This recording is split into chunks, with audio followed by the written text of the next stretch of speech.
sekarang kita lihat soal nomor 10. Kalimat, fenomena penyalahgunaan narkoba di kalangan remaja semakin meningkat saat ini. Sepola atau memiliki pola yang sama dengan apa ya? Nah, sekarang kita lihat, kita cari dulu nih, predikatnya yang mana ya? Predikatnya biasanya akan berupa kata kerja. Predikat di sini adalah semakin meningkat. Oke. Apa yang semakin meningkat? Fenomena penyalahgunaan narkoba di kalangan remaja. Nah, kok panjang banget? Iya, karena di sini ada preposisi. Nah, artinya karena dia punya preposisi, subjek ini berupa subjek perluasan. Nah, saat ini adik-adik pasti sudah tahu dong, ini adalah keterangan waktu.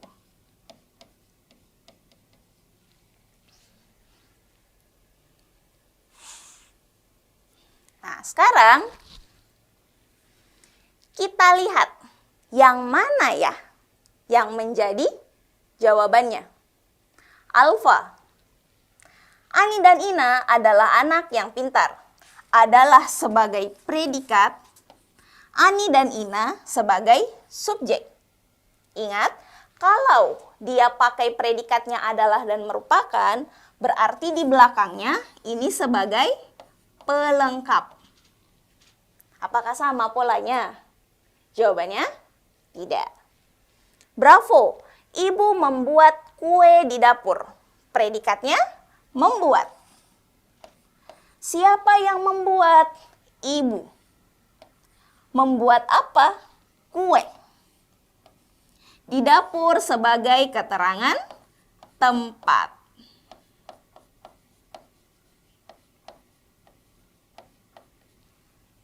Nah, Charlie. Mendapatkan sebagai predikat. Siapa yang mendapatkan? Ani yang cantik. Mendapatkan apa? Baju baru.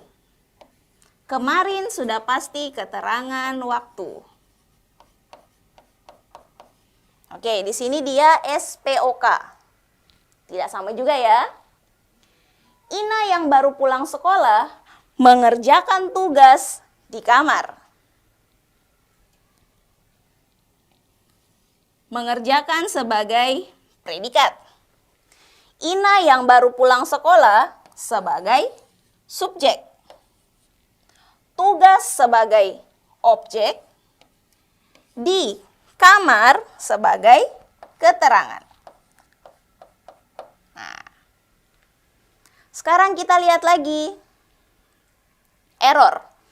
Dengan pulpen barunya. Nah, ini juga sudah sebagai keterangan. Keterangan apa? Keterangan alat. Ada kata dengan, ketemu sama kata benda. Menulis itu sebagai predikat. Rama sebagai subjek. Cerpen yang menarik. Ini sebagai objek. Wah, ternyata kalau kita lihat dari kalimatnya atau pola-polanya, tidak ada jawaban yang sama, ya. Ternyata di sini yang diminta hanya subjek perluasan, predikat, dan keterangan. Sementara di soal pilihan jawabannya tidak ada yang sama. Oke ya. Nah, untuk adik-adik ingat juga, ada beberapa jenis keterangan di dalam bahasa Indonesia. Yang pertama itu ada keterangan tempat atau lokasi atau posisi. Biasanya ini akan diberikan preposisi di depannya. Contoh, kata di kamar. Nah, tapi tidak melulu harus ruangan ya. Bisa jadi saya bilang di tangan. Nah, ini kan dia sudah berarti posisi atau lokasi.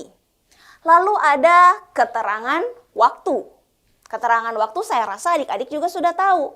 Dia itu menunjukkan masa. Tadi, kemarin, besok, hari Senin, itu semua menunjukkan waktu. Lalu ada keterangan alat. Keterangan alat di sini biasanya dia pakai kata dengan. Lalu ketemu sama kata benda. Misal, dengan pisau. Ibu memotong sayuran dengan pisau. Kemudian ada keterangan cara. Sama diikuti kata dengan. Tapi biasanya dia pakai kata kerja atau sifat. Nah, hanya beda di belakangnya saja ya. Keterangan tujuan biasanya dia pakai kata untuk. Sebab akibat biasanya dia akan pakai karena. Dan yang terakhir ada namanya keterangan aposisi. Biasanya keterangan aposisi itu ada di tengah-tengah kalimat, ya. Dia itu ditandai dengan 2 tanda koma. Nah, inilah aposisi.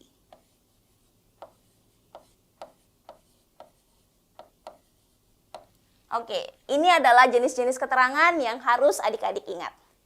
Oke adik-adik, sepertinya soal nomor 10 menjadi soal kita yang terakhir hari ini.